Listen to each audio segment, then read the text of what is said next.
Bonjour et bienvenue dans cette nouvelle vidéo de Colombianito. Aujourd'hui nous sommes dans les rues de Paris. Alors si vous avez vu la version en espagnol, vous vous rendrez compte qu'on a changé de décor plusieurs fois avec Diana. Diana qui est très sympa et très patiente parce qu'il fait moins 1 degré à Paris. Et elle va répondre à quelques questions sur sa vie ici à Paris. Donc Diana vient de Sanril, c'est ça? Oui. Ouais, et ça fait maintenant environ 2 mois que tu habites sur Paris. Ouais, c'est vrai. Pourquoi tu as choisi de venir en France? Quel était le projet? Pourquoi tu es venu t'installer ici quelque temps? D'accord, et c'est pour 2 raisons. Et la première, c'est que j'aime bien la culture française. Et j'habitais comme 2 années avec des Français et je trouve qu'ils sont vraiment gentils et que la culture c'est bien. J'aime bien les Français en général. Et la culture aussi. Et la deuxième raison, c'est parce que mon amoureux, c'est français. Et la situation la relation ici et là-bas, c'est compliqué. Alors j'ai dit ok, je vais prendre toutes mes affaires et je vais me déménager à Paris. Et c'est pour ça que je suis ici aujourd'hui. D'accord. Et comment ça s'est passé? Est-ce que tu as eu des chocs culturels? Est-ce qu'il y a des choses qui t'ont impacté quand tu es arrivé ici? Peut-être le comportement des gens, je ne sais pas. Oui, en Colombie, les gens sont plus proches à toi. Tu peux parler de quelque chose que tu veux, de ta vie personnelle, quelque chose qui arrive. Mais ici, les gens sont un peu plus froids. On parle pas de sa vie. C'est un peu différent des Colombiens. Aussi, quand je suis arrivée ici, j'essayais de dire « Désolée, je ne peux pas parler français, je préfère parler en anglais ». Et des personnes sont comme « Mais qu'est-ce que tu fais? Si tu es en France, tu parles français, c'est comme ça. » Alors j'ai pensé « Mais l'anglais, c'est une langue que presque tout le monde connaît, on peut parler, on peut essayer de parler. » Mais c'était compliqué pour moi. Les premières semaines ou 2, et pour ça, je suis obligée de parler français tous les temps. Et c'était compliqué ça. Et autre chose que j'ai trouvé un peu bizarre, mais c'était intéressant, c'est quand nous sommes à table, on mange du pain.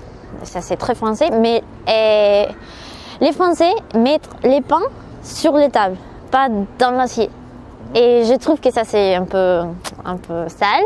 La table peut être un peu sale et beaucoup de microbes, des bactéries. Et je me suis dit, mais pourquoi tu fais ça? Tu les mets dans l'assiette et voilà, les pains c'est propre. C'est ça que j'ai trouvé un peu bizarre. Et aussi, en Colombie, on mange avec jus je sais pas, d'orange, des maracuja, lulo. Et à table, quand tu fais les petits déjeuners, les déjeuners, dîner, mais ici, tu manges avec de l'eau. Et ça a été compliqué pour moi parce qu'il me manque beaucoup les jus, les fruits qu'on peut trouver en Colombie, mais qu'on ne peut pas trouver ici, par exemple les lulo au maracuja. Il me manque beaucoup. Le maracuja, pour celles et ceux qui ne connaissent pas, en fait, ici on l'appelle fruit de la passion. Ah ouais, c'est vrai. Et est-ce qu'il y a d'autres choses qui te manquent de la Colombie d'un point de vue nourriture? Oui, quand je suis arrivée ici, je suis restée chez la famille de mon copain et j'ai mangé du riz jusqu'une fois par semaine. Et en Colombie, je mange du riz toujours. Et c'était choquant pour moi, c'était une frappe pour moi parce que j'adore le riz. Maintenant que je peux cuisiner, que je peux acheter mes choses pour faire de la nourriture, je mange du riz presque toujours. Tu me disais que ce qui te choquait, c'est que ici, donc, le pain, on le met sur la table, pas dans l'assiette. Ouais. Okay. Si on continue sur cette idée-là de propreté, etc. Les Français ont une réputation à l'international. Tout le monde dit que les Français ne se lavent pas, qu'ils ne prennent pas de douche, ils ne mettent pas de déodorant. Qu'est-ce que tu penses de ça? Est-ce que, honnêtement... Honnêtement, ça c'est pas du tout vrai. Ça c'est un cliché. Comme je dis, j'ai habité avec des Français. Mon amoureux c'est français et je trouve qu'ils sont propres, ils se douchent, oui c'est vrai, ils se douchent, ils prennent des douches, des bains et c'est pas du tout vrai qu'ils sont sales ou qu'ils sont mal. Et aussi, peut-être ça peut arriver que tu es dans la rue à Paris ou dans les métros et ça sent un peu mal, un peu mauvais. Mais à Bogota aussi, tu peux trouver dans les centres T'as très froid? Ouais, j'ai froid. Dans les centres de la ville, ça sent très mauvais. Et ça peut arriver à quelques villes. Ça c'est normal. Il y a quelques parts que tu peux trouver que ça sent mal. Alors, encore, ça c'est pas du tout vrai, ça c'est un cliché. D'accord, ok. Est-ce qu'il y a des choses qui te plaisent plus que d'autres en France? Je sais pas, des choses qui t'ont surprise, qui t'ont impacté? Oui. En Colombie, quand tu marches dans la rue, tu peux trouver des chiens, des chats aussi qui sont errants, on dirait qu'ils sont errants, qui mangent dans la poubelle. Mais ici en France, tu peux trouver ça. Mais tu peux voir que les chats ont des propriétaires qui ne sont pas dans la rue. Et je trouve qu'il y a ici en France beaucoup d'organisations qui aident les animaux des compagnies qui ont des droits, les contraires qu'en Colombie. En Colombie, les animaux des compagnies sont plutôt n'ont pas des droits, sont oubliés par la société et ça c'est très mal. Et je trouve qu'ici ça c'est très bien, j'adore ça de la France. Ok. Si on parlait un peu par exemple du coût de la vie en France et sur Paris, comment ça se passe pour quelqu'un qui vient ici avec des pesos colombiens? Des pesos colombiens, ok, ça c'est très compliqué. Et les changements des pesos colombiens en euros, ça c'est un peu fort. Alors, ici à Paris, la vie coûte cher, ça c'est vrai, je ne veux pas de mentir, ça coûte cher. Mais par exemple, moi j'habite à Clichy, qui est à 5 minutes de Paris. Là-bas, tu peux trouver les cafés ou des restaurants ou quelque chose que tu veux faire. C'est un peu moins cher que dans Paris. Mais c'est vrai qu'ici à Paris, tout c'est cher, c'est très cher. Toi, tu viens de Sanril, de la région de Santander. Santander, ouais. C'est comment le climat dans ta région? C'est chaud, c'est plutôt chaud et il me manque le climat chaud parce que tu peux sortir avec un short, des t-shirts et, comme on dit, des flip-flops. Des claquettes? Des claquettes, et c'est tout. Mais ici, les fois, c'est vraiment fort. Il me manque les climats. Sanril, c'est environ, tu me disais tout à l'heure, 20-25 degrés la journée? Oui, comme ça, c'est ça. Là, on est à -1. Ouais. Moi, je viens de Barranquilla. Barranquilla, c'est 35 degrés la journée. Pareil, on souffre. Qu'est-ce que je voulais te demander à ce sujet-là? Ouais, ça n'a pas été trop compliqué de t'adapter au climat, au changement? Oui et non. J'aime bien les vêtements quand il fait froid. J'aime bien la mode et tout ça. Ouais, ça distille. Oui. Mais pour être confortable, c'est pas du tout confortable le froid. Mais pour les vêtements, pour la mode, c'est bien. Quel conseil tu donnerais à un Français qui voudrait connaître la Colombie, qui voudrait connaître ta région? Qu'est-ce que tu lui recommanderais de visiter? Quel conseil je peux donner? En espagnol, on a une expression qui dit « no dar papaya ». C'est « don't give papaya » ou « ne donne pas papaya ». No dar papaya, la traduction en français, ça serait ne pas tendre le bâton pour se faire battre. Ok, c'est ça. La Colombie aujourd'hui, il a changé beaucoup pendant les années. On a changé beaucoup. C'est pas très dangereux comme avant, 30 ou 20 années. Il y a 20 ou 30 années. Mais ici, c'est important que si vous êtes ici, tu peux marcher avec votre téléphone dans la rue, dans les métros, et c'est pas très dangereux. Mais en Colombie, il faut que vous faites attention avec les téléphones, les caméras, je sais pas, et parce qu'il y a des personnes aussi, ça peut venir qui veut voler, qui peut dire il est pas ici, il est étranger, alors je vais te voler, et aussi que vous s'amusez de la Colombie, parce que la Colombie c'est une culture très très amusante. Nous sommes très très joyeux, c'est très rigolo la Colombie. Des personnes sont comme très chauds, chaleureux. Désolée, nous sommes très chaleureux et ça peut être un peu bizarre, mais vous devez s'amuser ça et c'est tout. Voilà. Pour revenir sur ce que dit Diana sur le thème de la sécurité, alors je suis totalement d'accord, la Colombie a énormément changé. Moi, ça fait 7 ou 8 ans que j'habite sur la côte Caraïbe en Colombie, j'ai jamais eu de problème. Je marche dans la rue pour aller travailler, je rentre le soir à pied chez moi. Je téléphone dans la rue sans souci, je vais courir la nuit, etc. Je fais du vélo. J'ai beaucoup voyagé dans le pays, j'ai jamais eu de problème. Je me suis jamais fait agresser ni rien. Mais comme le disait très bien Diana, c'est-à-dire qu'il ne faut pas non plus... faut adopter le comportement des gens du coin, c'est-à-dire qu'il faut faire comme les locaux. Si vous voyez que les gens ne sortent pas leur téléphone dans la rue, vous ne sortez pas le vôtre. Si vous voyez que les gens s'habillent d'une certaine façon, il faut vous habiller de la même façon. Ça, je vois des fois, c'est quelque chose qui m'énerve un peu. Je vois des touristes sur la côte Caraïbe qui se baladent torse nu, comme ils le feraient peut-être dans d'autres destinations. Ça, par exemple, ça ne se fait pas en Colombie, se balader torse nu dans un bus quand on va au Parque Tayrona ou je ne sais pas quoi. Les Colombiens ne le feraient pas, ne le faites pas non plus. S'il y a des endroits où on vous dit qu'il ne faut pas y aller, vous n'y allez pas. Et tout se passera très bien. Moi, je vous dis, ça fait 8 ans que j'y suis. Là, je reviens de faire un tour de 10 jours dans la zone du café. Aucun problème. Mais c'est comme partout, de la même façon qu'en France. Il y a des endroits où je sais que je ne peux pas aller et je ne vais pas y aller parce que ça serait risqué. Et si je connais des Colombiens qui viennent en France, je vais leur dire bah, là, tu n'y vas pas parce que voilà, c'est risqué. Je pense que c'est pareil dans tous les pays. Et comme tu le disais, peu importe la destination, il y a toujours quelqu'un qui est là pour essayer de profiter du touriste ou du mec qui n'est pas du coin. Et ce n'est pas quelque chose qui est spécifique à la Colombie. Vous pouvez avoir des problèmes au Portugal, en Espagne. Ça dépend aussi de votre comportement. Après, une victime est toujours une victime, mais il y a des comportements à ne pas avoir pour se prémunir des risques.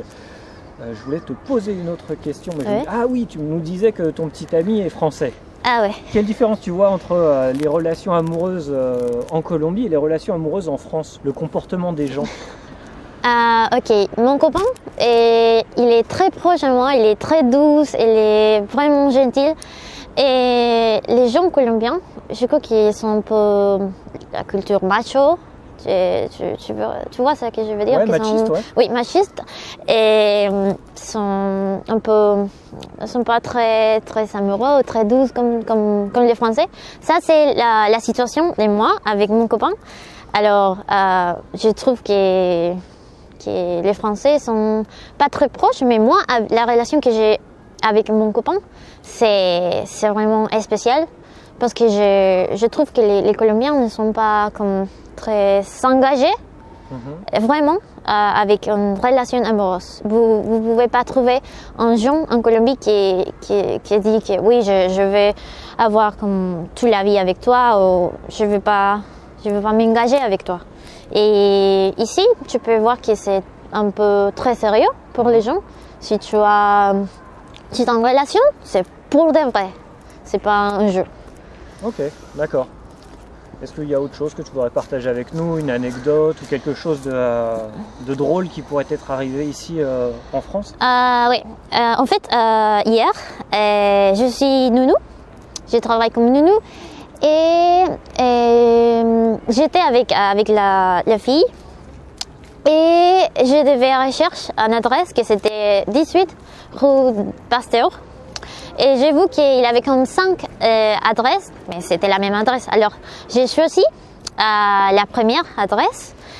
Et en fait, nous sommes arrivés là, 18 rue Pasteur. Mais c'était pas la bonne adresse. C'était à la porte Saint-Ouen.